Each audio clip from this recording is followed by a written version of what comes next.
Isabelle Dahan, fondatrice de monimmeuble.com, votre magazine de la copropriété. Un grand bonjour à tous les auditeurs et auditrices de Radio Imo. Je suis très heureuse de vous retrouver en ce début d'année. L'hebdo copro se poursuit en 2019. J'espère que vous serez toujours plus nombreux à m'écouter tous les lundis. Je vous adresse mes meilleurs vœux, beaucoup de succès dans vos projets et je vous remercie pour votre fidélité. Alors, aujourd'hui, je vais vous parler du nouveau CNTGI. Créé par la loi Allure, modifié par la loi Égalité et Citoyenneté, le Conseil national de la transaction et de la gestion immobilière est à nouveau réformé par la loi Elan. En effet, la loi Elan, publiée le 24 novembre dernier, a dans son article 151 réécrit le titre 2 bis de la loi de 1970, dite loi Hoguet. Mais pourquoi il a donc fallu encore une fois revoir la copie ? La loi Allure avait pourtant transformé le CNTGI en une autorité publique comportant, outre une instance consultative, une instance disciplinaire. Un décret du 10 mai 2017 avait même prévu les modalités de son fonctionnement. Toutefois, les travaux préparatoires d'installation du CNTGI ont laissé apparaître de nombreuses difficultés quant à son fonctionnement pratique et son financement par les cotisations des professionnels de l'immobilier. Cette instance disciplinaire, présidée par un magistrat disposant d'un corps d'enquêteurs, devait être en capacité de prononcer des sanctions légales allant jusqu'à l'interdiction d'exercer, et un collège de personnalités qualifiées a même fait son apparition, enrichissant ainsi le cercle d'experts. Cependant, le nouveau conseil n'a jamais été constitué et il n'est bien sûr plus consulté sur ce qui est de sa compétence, alors que la loi de 2014 avait créé l'obligation que tout projet de disposition intéressant la transaction ou la gestion immobilière recueille son avis.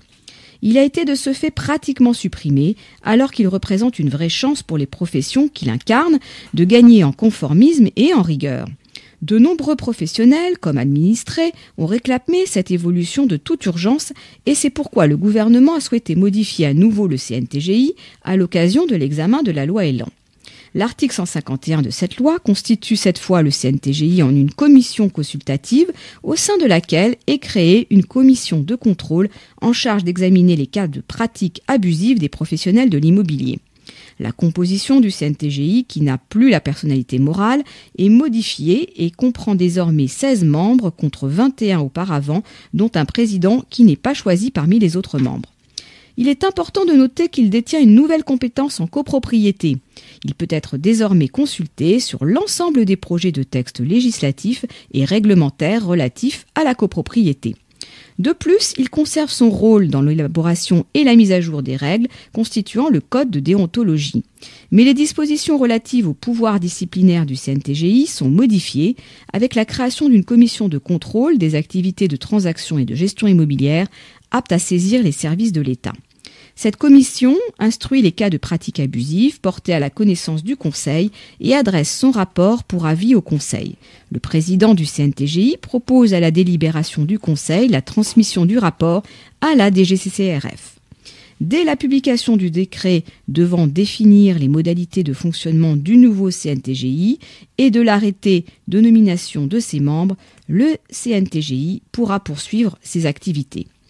Alors, qu'est-ce que l'on attend pour publier ce décret alors que des mesures touchant à la vente, la location ou l'administration des logements sont prises tous les jours sans aucune consultation et contrôle? Je vous le demande. Avant de terminer, je voudrais vous inviter à notre prochaine soirée apéro copro, organisée le jeudi 17 janvier au Café Grévin. Vous trouverez le lien pour vous inscrire sous la chronique. Je vous souhaite une excellente semaine, on se retrouve lundi prochain. D'ici là, portez-vous bien et continuez de nous suivre sur monimmeuble.com. Isabelle Dahan, fondatrice de monimmeuble.com, votre magazine de la copropriété.